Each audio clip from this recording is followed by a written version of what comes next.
Adapun keadaan normal, waktu sholat tidak keluar, tapi kita terlambat datang.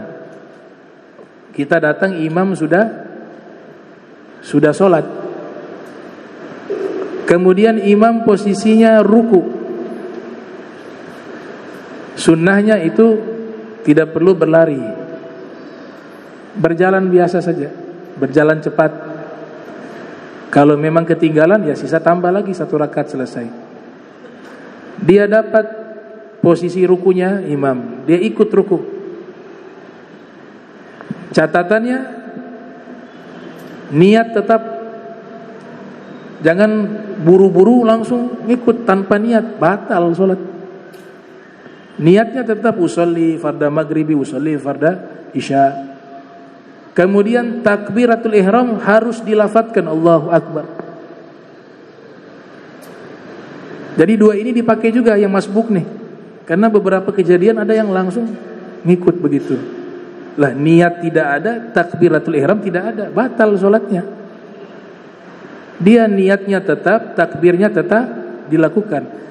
Tidak perlu baca Fatihah. Kalau kita membaca Fatihah, kemudian imamnya sudah bangun dari ruku dan seterusnya sampai sujud, baru kita ikut, justru sholat kita batal. Caranya bagaimana? Langsung saja kita niat, takbir, kemudian ikut ruku, dapat 1 rakaat. Fatihahnya sudah dijamin oleh Fatihahnya imam. Imam sudah baca Fatihah, sudah mewakili kalau masbuk. Nah ini juga jangan jadi kebiasaan. Setiap sholat masbuk terus. Dia dengar, oh imam belum ruku, sudah dekat-dekat ruku dia lari baru itu ikut.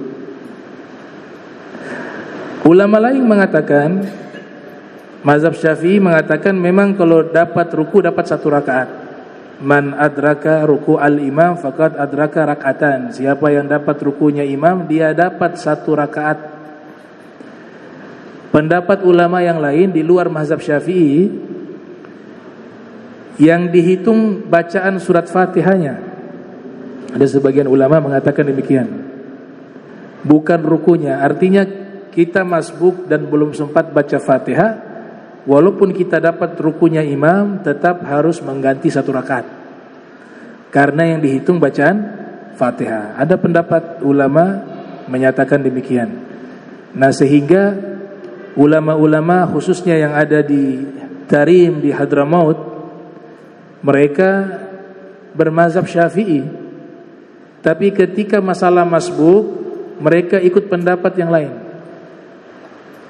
Walaupun dapat rukunya imam, habis salamnya imam dari sholat, mereka tambah lagi 1 rakaat agar khuruj anil khilaf, keluar dari perbedaan pendapat para ulama. Ada karena sebagian mengatakan dapatnya 1 rakaat jika dia membaca surat Fatihah. Masbuk tidak mungkin bisa membaca surat Fatihah. Makanya definisi masbuk itu adalah orang yang datang sholat berjamaah namun tidak memiliki waktu yang cukup untuk membaca suratul Fatihah. Itulah yang disebut masbuk, yang ketinggalan. Tapi kalau kita mau praktek juga, saya sudah dapat rukunya imam, saya dapat 1 rakaat juga tidak mengapa. Yang penting dapat rukunya imam. Kemudian masalah berkaitan dengan masbuk, orang yang terlambat datang ke masjid, belum sempat sholat, ada sholat penghormatan kepada masjid, namanya sholat tahiyat al-masjid, sholat tahiyatil masjid. Waktu dia masuk ternyata sudah iqamah, sudah qomat, maka tidak perlu dia sholat tahiyatul masjid, karena sudah ada panggilan sholat. Dia lakukan yang paling terbaik pada waktu itu, langsung ikut sholat.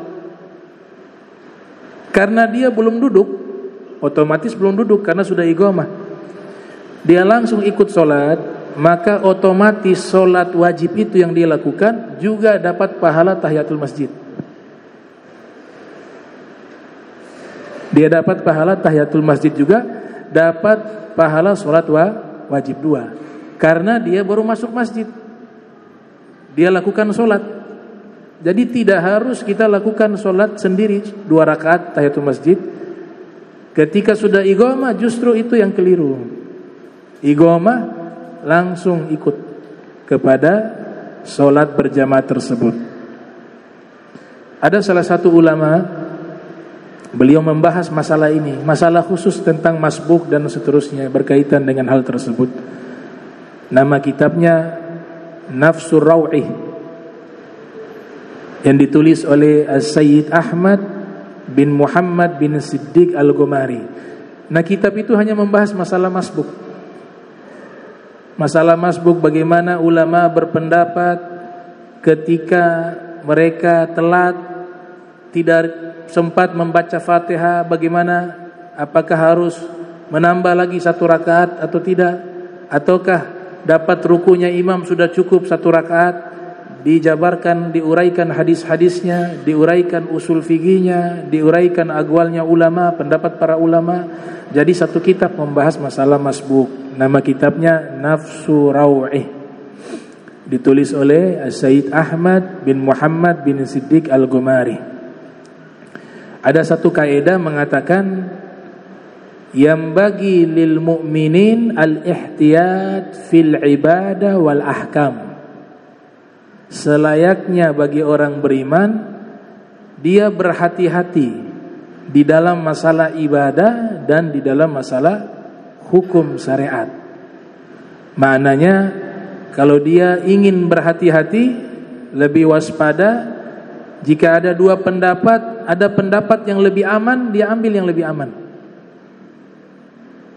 Kalau memang dalam hatinya itu masih ragu, ini kalau saya dapat ruku, saya tambah 1 rakaat, ataukah tidak perlu saya menambah 1 rakaat? Berarti dia ragu nih. Itu pilihannya lebih ihtiyat adalah tambah 1 rakaat, hilang tuh was-was.